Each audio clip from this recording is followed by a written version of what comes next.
अवध में बधाई, जन्म लिहले रघुराई।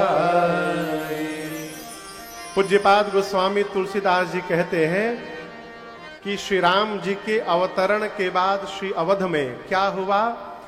गृह गृह बाज बधाव शुभ। क्यों? क्योंकि प्रगटे सुषमा कंद, हर्षवंत सब जहां तहां, नगर नारी नर वृंद। श्री राम जी श्री अवध में अवतार लिए और भगवान के अवतार के पश्चात गोस्वामी जी कहते श्री अवध के प्रत्येक घर में लोग बधाई गाने लगे। गृह गृह बाज बधाव शुभ। क्यों? क्योंकि प्रगटे हैं सुषमा कंद। आपको एक मजे की बात बताऊं, पूरे श्री अवध में बाबू, पूरे श्री अवध में केवल 3 लोग इस बात को जानते हैं कि जो बालक ने जन्म लिया है वो ब्रह्म है। कितने लोग जानते हैं? जोर से बोलिए। कौन कौन? पहले गुरुदेव भगवान वशिष्ठ जी जानते हैं कि जो बालक आया है ब्रह्म है। त्रिभुवन विदित भगत भय हारी पहले बोल चुके हैं। दूसरी मां कौशल्या जानती हैं, भगवान ने जन्म लेते मां को विराट रूप का दर्शन कराया। और तीसरा गुरु श्री चक्रवर्ती दशरथ जी महाराज भी जानते हैं कि जिस बालक ने जन्म लिया है वो ब्रह्म है। जानते हैं महाराज? अरे जाकर नाम, जैसे महाराज को सूचना मिली लाला हो गया, महाराज नेत्र बंद करके सोचने लगे। क्या? अरे जाकर नाम सुनत शुभ होई, सुनत शुभ हो, ललना मोरे गृह आवा, प्रभु सोई जन्म सुनि हो। तो दशरथ जी महाराज, कौशल्या मैया और गुरुदेव भगवान वशिष्ठ जी, ये 3 लोग जानते हैं कि जो बालक जन्म लिया है ये ब्रह्म है। कितने लोग जानते हैं? 3 लोग। लेकिन आनंद की बात मैं आपको बताऊं, जानते तो 3 लोग हैं लेकिन मानते केवल 2 लोग हैं। जानते 3 लोग हैं कि राम जी ब्रह्म है, लेकिन मान कौन रहा? केवल 2 लोग। गुरुदेव भगवान वशिष्ठ जी मान रहे हैं कि ये ब्रह्म है और मां कौशल्या मान रही है कि ब्रह्म है। दशरथ जी जान रहे हैं, मान नहीं रहे। आप कहेंगे महाराज जो जानेगा वो मानेगा क्यों नहीं? है?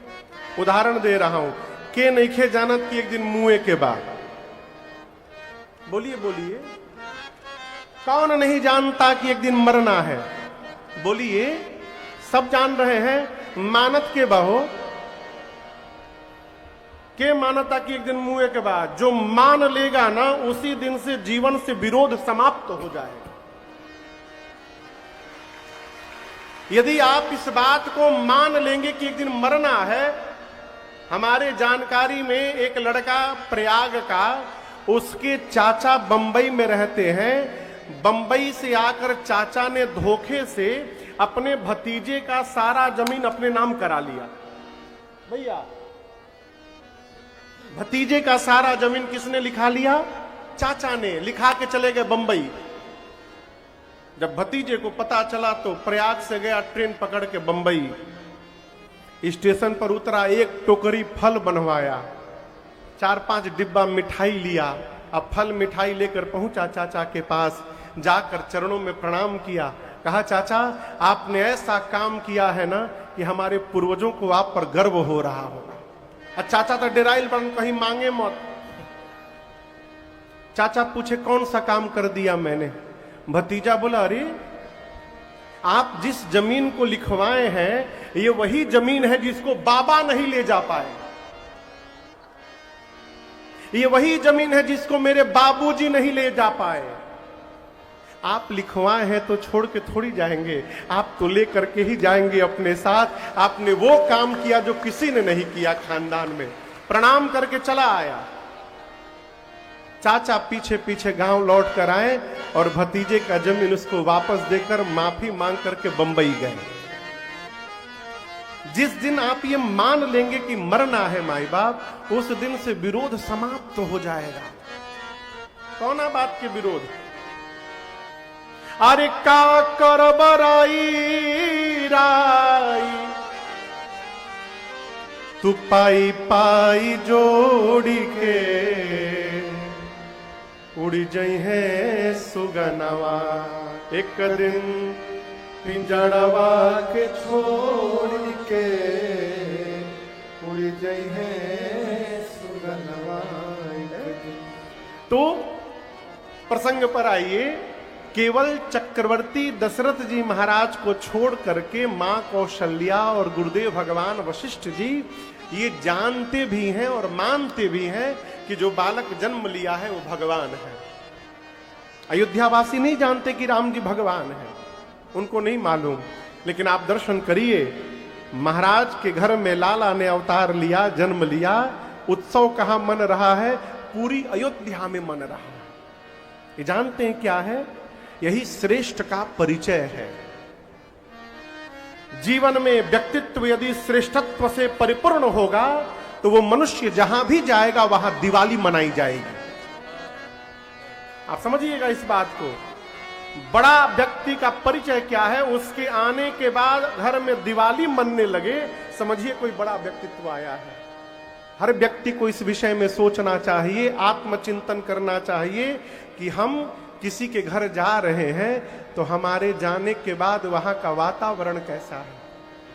यदि हमारे जाने के बाद वहां उत्सव मनाया जा रहा है तो हम श्रेष्ठ व्यक्तित्व के व्यक्ति हैं।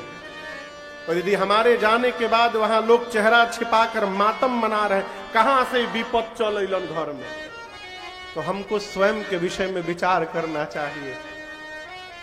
मेरे भगवान अवतार लिए हो। अरे हम तो कभी कभी सोचते हैं 2024 में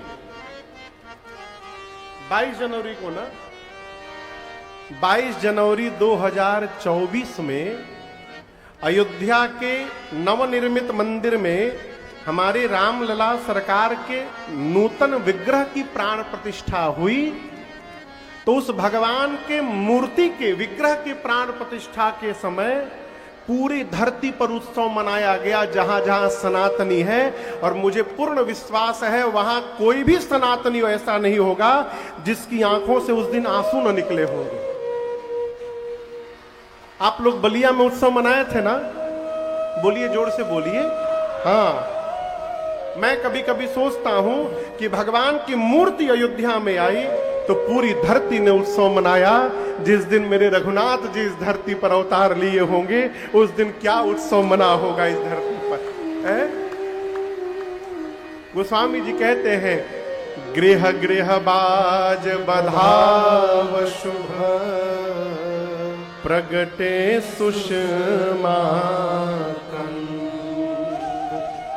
हरसवंत सब जहां तहां,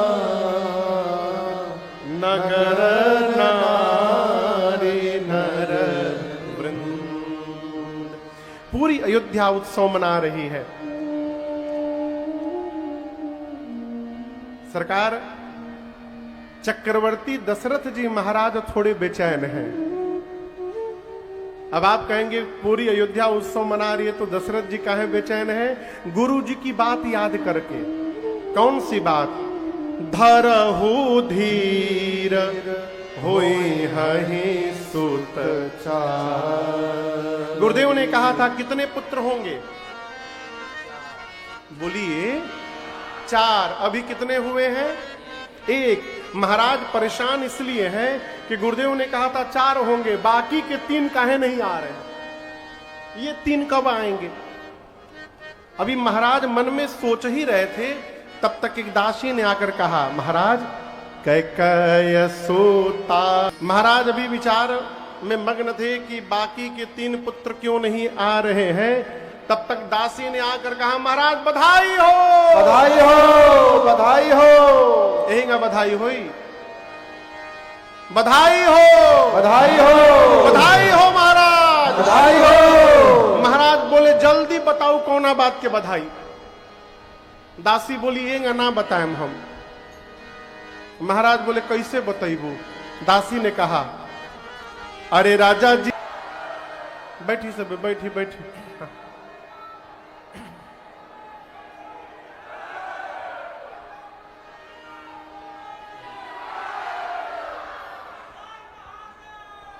बैठिए बैठिए। अरे अवधापुरी सोहइए भांति, प्रभु ही मिलन आई जन राती। ऐसा गोस्वामी जी कहते हैं, चारों भाइयों ने जब श्री अवध में अवतार लिया तो चारों भाइयों के आने के बाद गोस्वामी तुलसीदास जी लिखते हैं कि अयोध्या में अयोध्या वासियों को जो सुख मिला, जो संपत्ति मिली, जो समय और समाज का दर्शन प्राप्त हुआ, इन चारों के विषय में स्वयं अपने मुख से मां सरस्वती और शेष नारायण भी कहने में सक्षम नहीं है। वह सुख संपत्ति समय समाजा, कहीं ना सकई शारद अहि राजा। नहीं सकता। और यदि आनंद प्राप्त हो गया, देखिए अनुभव बताने के लिए नहीं होता है, अनुभव अनुभूति में लेने के लिए होता है। भगवान की अनुभूति यदि हुई तो उसको याद करके आनंद में झूमते रहिए। जितना बताइएगा उसका पुण्य उतना क्षय होता रहेगा। चारों भाई का अवतार हुआ। गोस्वामी तुलसीदास जी कहते हैं, भगवान के अवतार के बाद ऐसा लगा कि भगवान से मिलने रात्रि चली आई हो। अब दोपहर में राम जी का अवतार हुआ तो दोपहर में रात्रि कैसे आएगी। आप दर्शन करिए। बाबा बताइए राम का लिखते हैं कब अवतार लिए, दिन में कि रात में, कितना बजे, 12 बजे। गोस्वामी जी लिखते हैं कि राम जी जन्म लिए, उसके बाद ऐसा लगा कि अयोध्या में भगवान से मिलने रात्रि आ गई हो। कौन आ गया? रात्रि। प्रभु ही मिलन आई जनु। क्या दिन में रात्रि आ सकती है? बोलिए।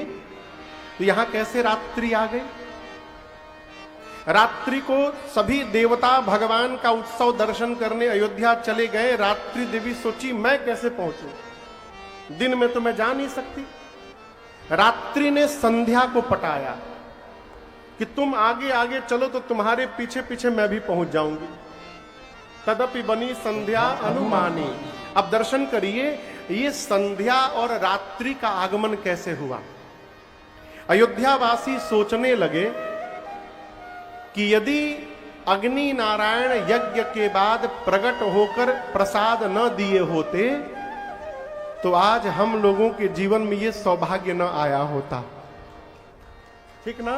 किसके प्रसाद से राम जी अवतार लिए हैं? अग्नि नारायण के। तो अयोध्या के पुरुष सोचने लगे कि क्यों न अग्नि देवता को धन्यवाद दिया जाए। परिणाम, अयोध्या के जितने पुरुष थे अपने अपने घर में आहुति करके अग्नि नारायण को धन्यवाद देने लगे। गोस्वामी जी लिखते, अगर धूप बहु जनु अधियारी। हर घर से आहुति करने के बाद अग्नि कुंड से धुआं निकलने लगा। हर घर से धुआं निकलने लगा अयोध्या में। ये हवन कौन कर रहा है? पुरुष की स्त्री। जोर से बोलिए। पुरुष, तो सखियां माताएं क्या कर रही हैं?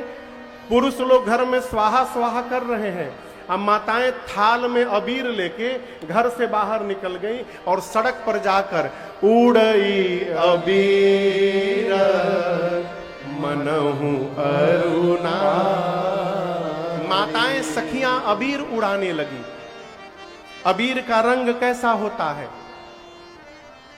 बोली लाल। शाम के समय आकाश का रंग कैसा होता है? लाल। अबीर उड़ने लगा। अबीर जब ऊपर गया तो अयोध्या के ऊपर का वातावरण लालिमा से भर गया, ऐसे लगा कि मानो सायंकाल हो गया। इधर से अबीर उड़ रहा है, उधर घर से धुआं निकल रहा है। थोड़ी देर बाद क्या हुआ, ये धुआं और अबीर मिलकर अयोध्या के ऊपर इतनी मोटी परत बना लिए कि सूर्य भगवान दिन में ही छिप गए और नीचे लगा कि मानो भगवान से मिलने रात्रि देवी आ गई हो। और केवल इतना ही नहीं, रात में आकाश में क्या चमकता है? तारे चमकते हैं और चंद्रमा चमकते हैं। अब इस रात्रि में तारा कौन है? बाबा कहते हैं मंदिर मणि समूह जनुता। अयोध्या के घरों के ऊपर जो मणि लगाए गए हैं वो मणि इस रात्रि में तारों की भांति चमक रहे हैं। चंद्रमा कौन है? नृप गृह कलश सुइंदु उदार। श्री चक्रवर्ती जी के घर के महल के ऊपर जो स्वर्ण का कलश लगा है, इस रात्रि में वो कलश चंद्रमा की भांति ज्योति दे रहा है। शाम के समय कौन बोलता है पेड़ पर से? अब बुलबुल की गौरैया कौन? चिरई बोलत है। कौन बोलता है? पक्षी चहचहाते हैं, शाम को बोलते हैं ना। अरे बोलिए, बिरवार बारी में नहीं बोलते हैं क्या? अच्छा बोलते हैं, यहां भी बोलते हैं। अच्छा, हम लोग यहां बोलते हैं। यहां रात्रि हुई तो ये आवाज कौन सी है? पक्षियों की। गोस्वामी जी कहते हैं घर में जो लोग वेद पाठ कर रहे हैं, भावना वेद धुनी अति मृदु बानी, ये वेद ध्वनि ऐसा लग रहा है जनु खग मुख समय जनु सा। शाम के समय जिस प्रकार पक्षियों की आवाज मधुर लगती है, उसी प्रकार ये वेद ध्वनि गुंजायमान हो रहा है अयोध्या के वातावरण में। थोड़ी देर ये अंधकार रहा, रात्रि देवी आई, दर्शन करके भगवान का चली गई, फिर प्रकाश हो गया। सूर्य वंश में राम जी ने अवतार लिया है। किस वंश में? जोर से बोलिए। दिन में 12 बजे सूर्य नारायण कहां रहते हैं? एकदम ऊपर। जिस समय सरकार राम जी अवतार लिए, उस समय सूर्य नारायण ऊपर खड़े थे अयोध्या के, अपने घर का उत्सव देख रहे थे। सूर्य नारायण सोचे यदि आगे चला जाऊंगा तो मेरे घर का उत्सव पीछे छूट जाएगा। अरे चलना तो हमेशा है, आज यदि थोड़ी देर रुक करके घर का उत्सव देख लूंगा तो कुछ बिगड़ने वाला नहीं है। सूर्य नारायण रथ के साथ अयोध्या के ऊपर खड़े हो गए, लगे उत्सव देखने। नीचे बधाई वाले बधाई गा रहे हैं। क्या गा रहे हैं? अरे घर घर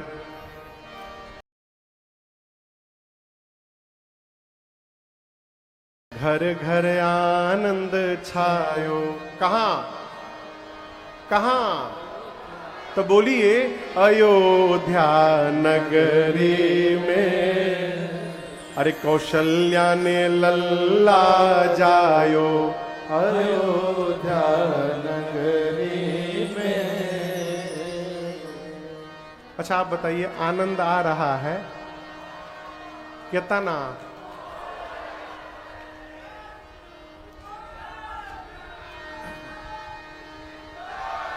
बुझा के लावता, बुझा के।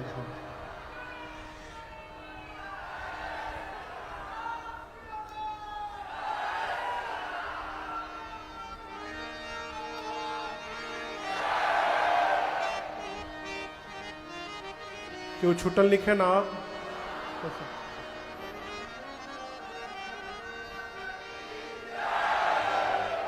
बाबा छूटल रहनी है। देखिए, बिरुवार बारी में भगवान के कथा के उत्सव को सुनकर आपको इतना आनंद प्राप्त हो रहा है। सूर्य नारायण जब अपनी आंखों से देख रहे होंगे और अपनी कानों से सुन रहे होंगे, उनको कितना आनंद मिल रहा होगा। आपको बताऊं, एक बधाई गीत सुने, फिर सोचे एक और सुन लेता हूं, दूसरा सुने, फिर बोले दूसर का तो और ही बढ़िया भइल, एक और सुनता नहीं, 3 सुने, 1 घंटा सुने, 2 घंटा सुने, 4 घंटा सुने। जितना सुनते जा रहे हैं सूर्य नारायण का मन और रमता जा रहा है। अंत में सूर्य देवता ने निर्णय किया कि तब से गा रहे हैं ये लोग, कितना गाएंगे, अब 1-1.5 घंटा में बंद होके वाला हुई। निर्णय किया कि पूरा बधाई उत्सव बंद हो जाए तब हम आगे बढ़ेंगे। किसने सोचा? जोर से बोलिए। सूर्य भगवान सोचे बधाई बंद हो तो हम आगे बढ़ेंगे। बधाई गाने वाले का सोच रहे हैं रात हो तो बंद किया जाए, रात हो तो बंद कर जाओ। रात्रि कब होगी? जब सूर्य नारायण जाएंगे। जाएंगे कब? जब बधाई बंद होगा। बधाई कब बंद होगा? जब रात होगी। रात कब होगी? जब उजाएंगे। उजाएंगे कब? जब बंद होगा। बंद कब होगा? जब रात होगी। रात कब होगा? जब उजाएंगे। उजाएंगे कब? आप दर्शन करिए। गोस्वामी जी कहते हैं इसी चक्कर में न सूर्य नारायण जा रहे हैं, न रात्रि आ रही है। रात्रि हो नहीं रही है इसलिए बधाई बंद नहीं हो रहा है, बधाई बंद नहीं हो रहा है इसलिए वो जा नहीं रहे हैं। इसी चक्कर में राम जी के अवतार लेने के बाद श्री धाम अयोध्या में 1 महीने तक दिन ही दिन बना रही गया। 1 मास तक। मास दिवस कर दिवस भा, यह मरम न जानई को। रथ समेत रवि भाके। कहिए अब निशा कवन विधि हो। बहुत पढ़े लिखे लोग इस बात को एक्सेप्ट नहीं कर पाते कि महाराज ये पॉसिबल ही नहीं है कि 1 महीने तक दिन ही दिन हो जाए। अरे आप 1 महीने की बात करते हैं पृथ्वी में, और आप यदि भारत से उत्तर जाएंगे तो यूरोप में नॉर्डिक 4 देश को मिलाकर नॉर्डिक एक कंट्री है, एक देशों का समूह, उसको नॉर्डिक बोलते हैं। उसमें स्वीडन आता है, फिनलैंड आता है, नॉर्वे आता है और डेनमार्क आता है। 4 देश हैं। पिछले साल हम लोग उसमें से 2 देश में गए। एक में कथा करने गए और गए थे तो दूसरे में घूमने चले गए थे। डेनमार्क में कथा थी, स्वीडन घूमने गए थे। पड़ोसी देश है तो समुद्र के नीचे टनल बना है तो गाड़ी से चले गए थे वहां। कथा करके निकलते थे रात को 9:30 बजे, तो 9:30 बजे निकलने के बाद भी आकाश में उतना प्रकाश रहता था जैसे मानो अभी 3 बजा हो। 9:30 बजे रतिया में 11 साढ़े 11 बजे जाके अंधेरा होता था रात का हो। 1 महीने बाद भगवान श्री सूर्य नारायण राम जी को प्रणाम करके गुणगान करते आगे बढ़े। कैलाश में बैठे भगवान शिव मेरी मां भवानी को कथा सुनाते हुए कहते हैं, देवी आप तो परम विदुषी हैं, अब मैं आपको अपनी एक चोरी की कथा सुनाता हूं। किसकी कथा? चोरी। जोर से बोलिए। अच्छा, आपको आश्चर्य नहीं हुआ शंकर जी चोरी किए हैं? आश्चर्य नहीं हुआ? हुआ ना? माई बोली प्रभु आप चोरी किए हैं? शंकर भगवान ने कहा देवी एक काम ऐसा मैंने किया है जो आज तक आपसे छिपा के मैंने रखा है। मां ने बोला कौन सा काम कर दिया आपने? शंकर जी बोले देवी जब अयोध्या में रघुनाथ जी अवतार लिए थे ना, तो आपको बिना बताए